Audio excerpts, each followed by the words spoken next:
Imagina que el planeta es una gran sinfonía. Cada ser vivo, desde el árbol más alto en la selva amazónica hasta el insecto más pequeño en el desierto, es un instrumento que contribuye a una melodía perfecta.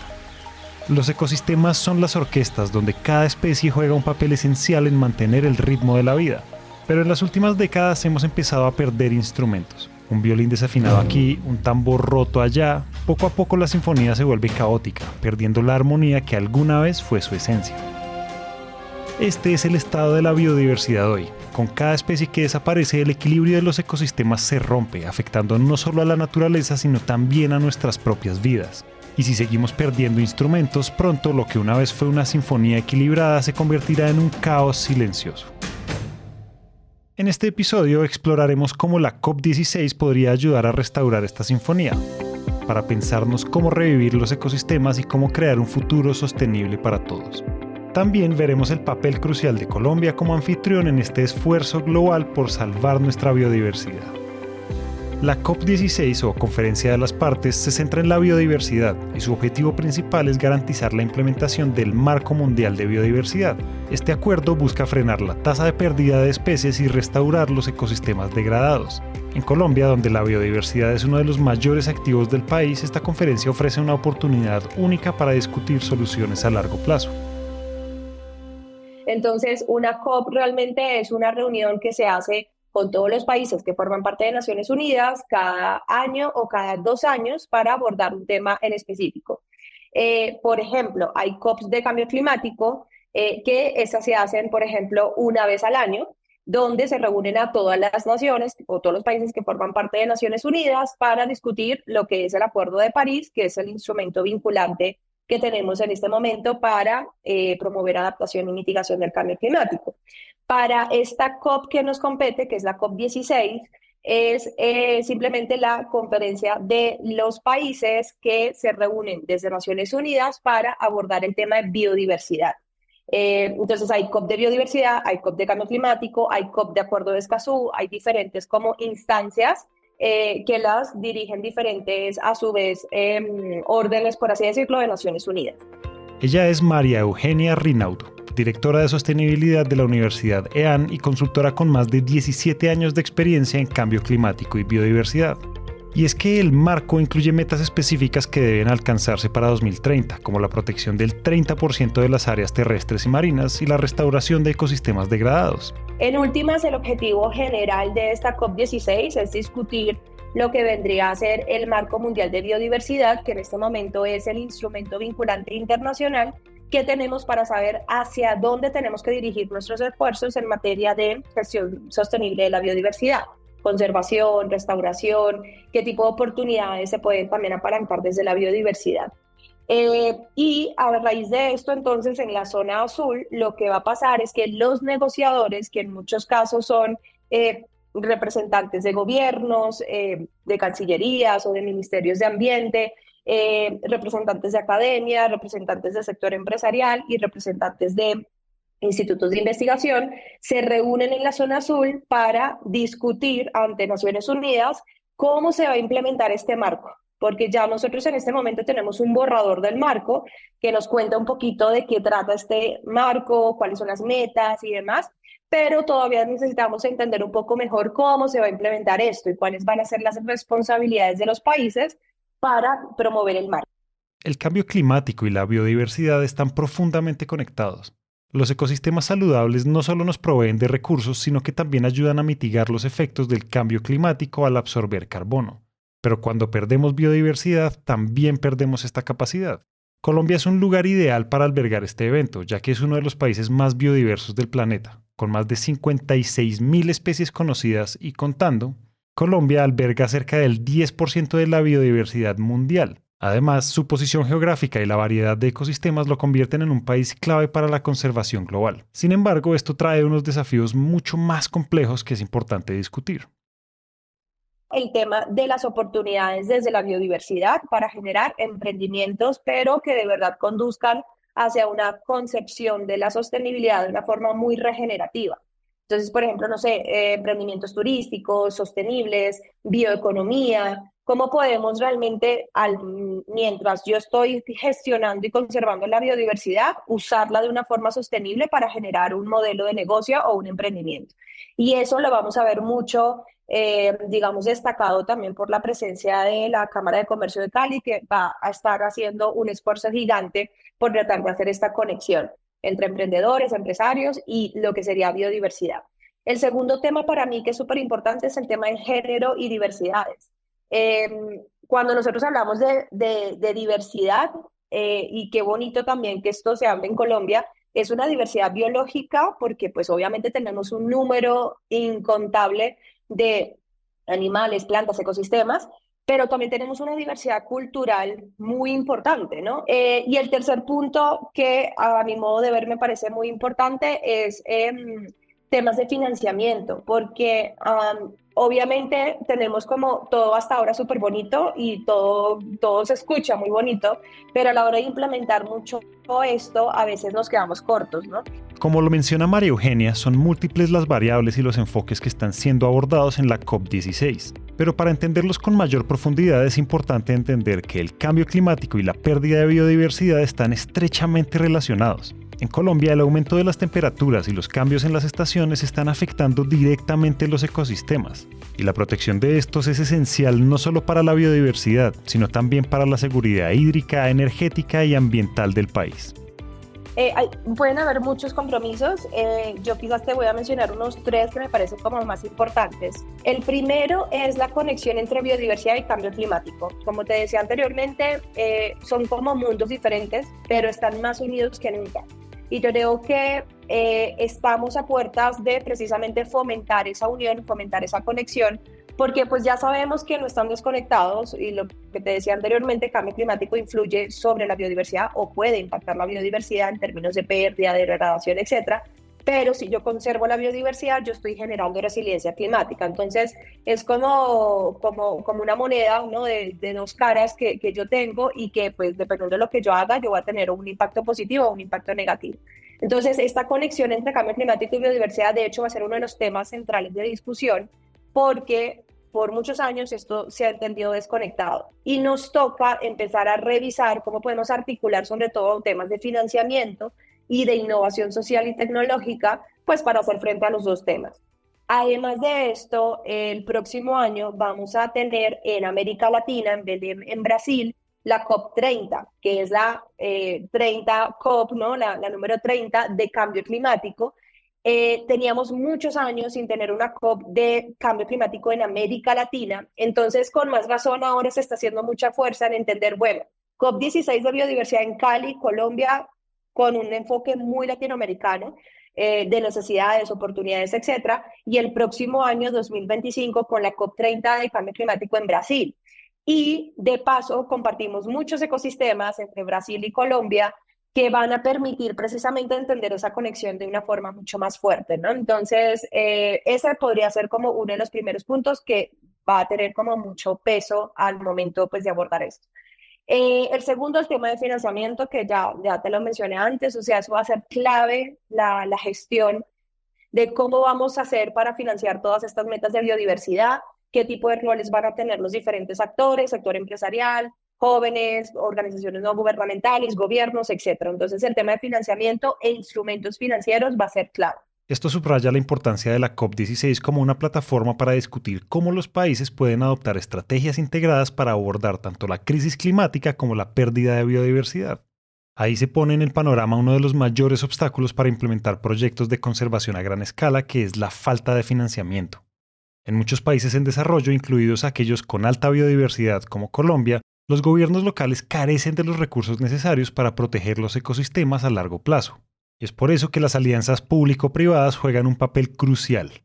En Colombia, varias iniciativas han buscado atraer inversión privada para financiar proyectos de restauración de ecosistemas y protección de áreas clave. Sin embargo, la brecha de financiamiento sigue siendo significativa.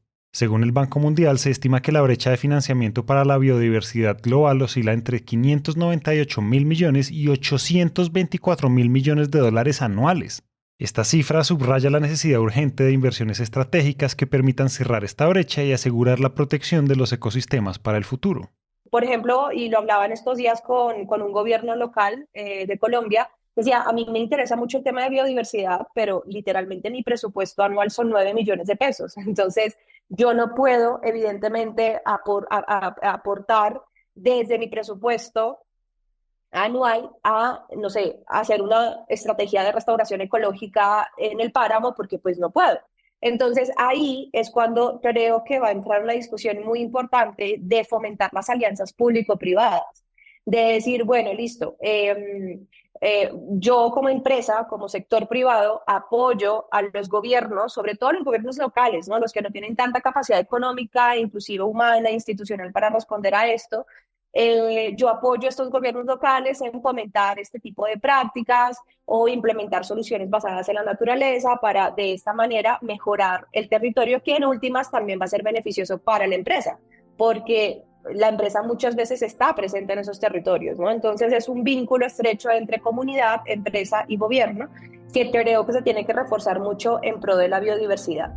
La COP16 es una plataforma clave para movilizar estos recursos. No solo se espera que los gobiernos refuercen sus compromisos de financiamiento, sino que también se buscará la colaboración con empresas y organizaciones no gubernamentales. Las grandes corporaciones, especialmente aquellas que dependen de recursos naturales para sus productos, tienen un papel importantísimo que jugar en la conservación. Y es que de la mano con estos recursos, más allá de los beneficios ecológicos, la conservación de la biodiversidad tiene un impacto económico significativo. La bioeconomía, el ecoturismo y los productos derivados de recursos naturales sostenibles son sectores en crecimiento, que pueden proporcionar ingresos sustanciales a nivel local y nacional, y vale hacerse la pregunta, ¿cuál es el impacto social que estas medidas pueden tener para la región?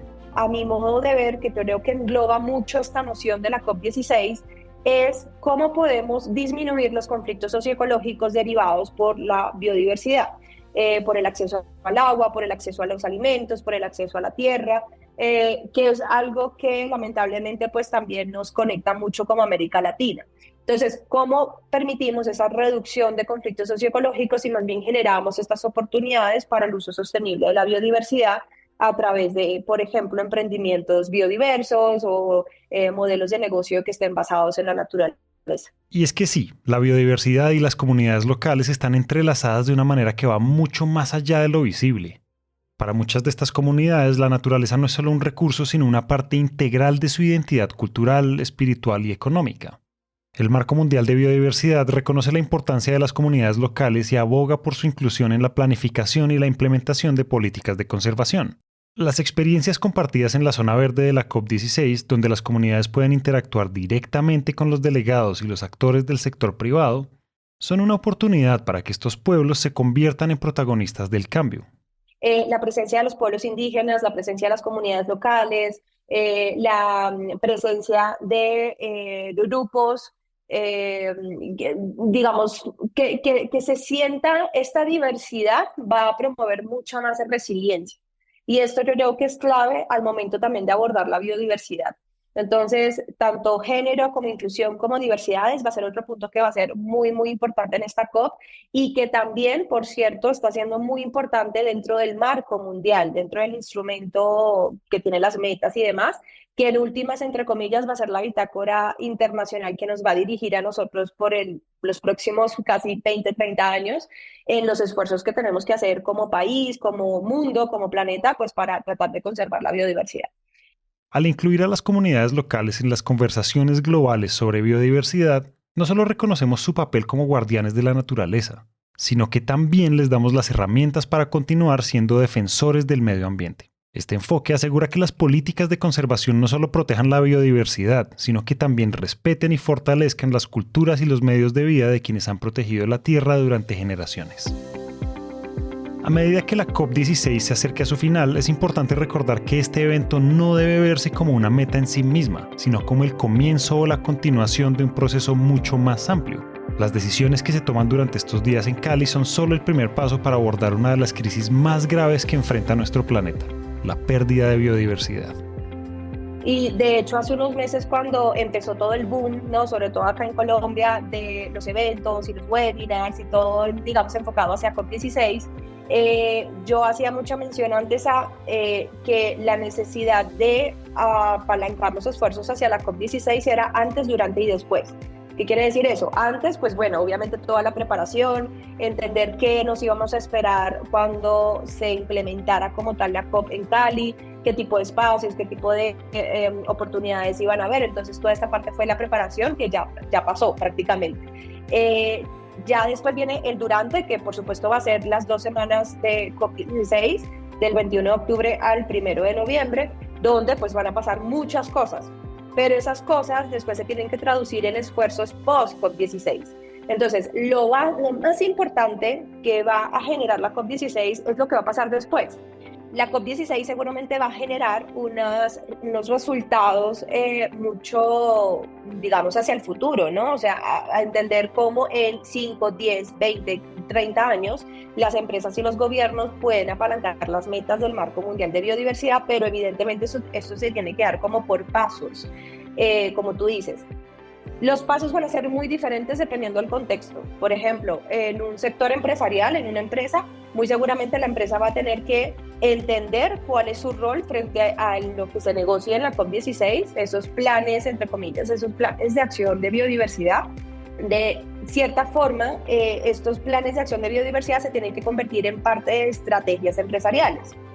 Por el otro lado, los gobiernos, evidentemente, con los planes de desarrollo regional, local, etcétera, tienen o deberían apalancar estas metas dentro de estos planes, pues para fortalecer desarrollo socioeconómico, desarrollo territorial, apalancando, por supuesto, estas metas. Y por supuesto ya desde un nivel nacional pues tendríamos las políticas o los planes de acción de biodiversidad que salgan como país, que te van a permitir a ti entender hacia dónde dirigir tus esfuerzos en materia de restauración, en materia de conservación o en materia de uso sostenible de la biodiversidad. Entonces, realmente los caminos van a ser muy variados dependiendo de los esfuerzos o de los alcances, mejor dicho, que cada uno pueda apalancar en el marco del marco, básicamente, valga la redundancia. La biodiversidad es la red que sostiene la vida en la Tierra y protegerla es un esfuerzo que requiere un compromiso a largo plazo. Lo que discutimos hoy debe ser parte de un plan continuo, con acciones que se implementen en los próximos años. Los acuerdos y compromisos que se firmen en esta COP no pueden quedarse en palabras, deben traducirse en políticas, proyectos y financiamiento a nivel global y local que beneficien a todos los seres vivos del planeta. Creo que desde un punto de vista institucional, y cuando me refiero a institucional me refiero incluso desde Naciones Unidas, hay un diferencial, digamos, entre la COP de biodiversidad pasada, que fue la 15 hace 2 años, y esta COP 16, y muy seguramente la que viene, COP 17, en 2 años. Y es que en esta COP 16 vamos a tener los planes de acción de biodiversidad. Esto no lo teníamos antes. Entonces, estos planes de acción de biodiversidad se traducen en las metas que cada uno de los países tiene que hacer, porque tiene que apalancar para biodiversidad. Entonces ahí van a haber precisamente unas metas y unos indicadores muy precisos, muy indicativos de hacia dónde tienen que dirigir los esfuerzos los países. Y esa va a ser una bitácora de trabajo de muchos años. Entonces, y esto ya lo tenemos, se va a discutir en la COP16 y vamos a salir de la COP16 con esto aprobado. Entonces, esto va a ser como un factor diferencial entre la COP pasada y la que viene, y eso quizás va a ser como un empujón, por así decirlo, pues para que podamos seguir trabajando con esto. Eso desde un punto de vista institucional. Pero también siento que desde un punto de vista inspiracional quizás, la fibra que va a mover la COP16 va a ser muy fuerte en las personas. Y sobre todo para Colombia, sobre todo para Valle del Cauca, cuando basta con ver los montajes, por ejemplo, que se están haciendo para Zona Verde, con toda esa identidad cultural, con toda esa identidad territorial. Yo estuve casualmente en un evento la semana pasada en Cali, donde el Ministerio de Ambiente estaba presentando como todo lo que iba a ser esta zona oficial y más de uno estaba llorando, o sea, era como una cosa, mueve fibras. Entonces creo que esto, más allá de ser un evento bonito, más allá de tomarse la foto, más allá de ir a presentar algo, es la fibra que va a dejar en las personas. Es esa inspiración precisamente que va a dejar en las personas y que eso se tiene que seguir apalancando, obviamente a través de gobiernos, a través de empresas, a través de organizaciones, o sea, todos, prácticamente será una responsabilidad de todos seguir inspirándonos pues en este tema y seguir trabajando evidentemente juntos por el tema de biodiversidad. Además que no muy lejano, pues el próximo año ya volvemos a tener una COP en América Latina y seguramente muchas de las cosas que se aborden en la COP30 de cambio climático van a depender de lo que pase en la COP16. Entonces esto seguramente seguirá su curso. Este no es un problema que podamos resolver en una conferencia o en un solo año. La crisis de biodiversidad requiere de esfuerzos sostenidos en el tiempo. Cada acción cuenta, pero lo más importante es que mantengamos el impulso. Necesitamos asegurarnos de que los compromisos que se hagan en la COP16 se mantengan y se revisen de manera constante, ajustando las estrategias según sea necesario. Pues mira, yo siempre he estado como o siempre he tenido como un pensamiento muy pro hacia pensar en presentes y futuros posibles.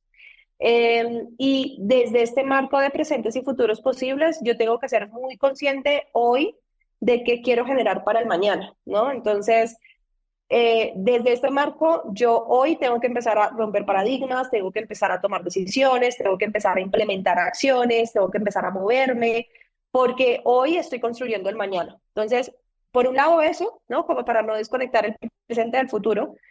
Y desde un punto de vista de qué futuros entonces nos esperarían esperaríamos si estos marcos se cumplen, si estos acuerdos se cumplen, yo esperaría que estemos entrando en un futuro no muy lejano hacia un proceso de regeneración planetaria, que es en últimas lo que quiere llevar o lo que quiere alcanzar el acuerdo de biodiversidad. Es cómo yo puedo realmente desde hoy, porque las acciones que yo tengo que tomar son desde hoy, desde el presente, cómo yo puedo desde hoy empezar a promover esta regeneración. Y una de las metas claves que hay ahí es la naturaleza positiva. ¿Qué quiere decir esto de naturaleza positiva? Es que yo tengo que ser consciente de que en tantos años no puedo seguir deforestando, no se pueden seguir perdiendo especies, yo tengo que conservar esas especies, esos ecosistemas, etc. Y decirlo es muy bonito, pero eso, para lograr eso en el futuro, tengo que empezarlo desde hoy, desde el presente. Como lo plantea María Eugenia, el verdadero reto comienza después de la COP16. Necesitamos construir una cultura de conservación donde los gobiernos, las comunidades locales y el sector privado colaboren continuamente para proteger la biodiversidad y mitigar los efectos del cambio climático. La COP16 es el comienzo de este viaje. No solo se trata de lo que hagamos este año, sino de lo que haremos en los próximos 5, 10, 20 años. El cambio que necesitamos es grande, pero también lo es nuestra capacidad para hacer la diferencia. Ahora es el momento de actuar y asegurarnos de que nuestras acciones perduren mucho más allá de este evento. Entonces creo que es un poco cambiar la narrativa, es un poco entender que hoy tenemos que empezar a hacer las cosas. Por eso la importancia de hacer esta COP en este momento, porque creo que es un momento perfecto para, digamos que no pasar el límite del hubiera podido haber hecho esto, ¿no? Y empezar a hacer las cosas porque el tiempo es ahora y no necesitamos esperar ni la perfección, ni el momento perfecto, ni nada para empezar a apalancar esto, sino que tenemos que hacerlo desde ya, porque aunque suene cliché, pues ya no hay tiempo realmente. El camino por delante es largo, pero no es imposible. Si nos mantenemos comprometidos y trabajamos juntos, no solo estaremos protegiendo la biodiversidad, sino también asegurando un futuro sostenible para las generaciones por venir. Si les gustó todo lo que les compartimos en este episodio, los invitamos a dejar una reseña de 5 estrellas en Apple Podcast o a seguirnos en Spotify. Le damos las gracias a María Eugenia Rinaudo por compartir sus conocimientos. Si están interesados en conocer más sobre soluciones energéticas, los invitamos a que nos sigan en nuestra página LinkedIn, Empresas Gasco Unigas Vida Gas. Ahí van a encontrar artículos, invitaciones a webinars y mucho contenido valioso alrededor de la energía. Este episodio de What What fue producido por Ana María Ortega, el diseño sonoro por Santiago Bernal y el trabajo gráfico fue realizado por Vanessa Erazo. Esta es una coproducción entre Empresas Gasco y Naranja Media. Yo soy Julián, muchas gracias por escuchar y nos vemos en el próximo episodio.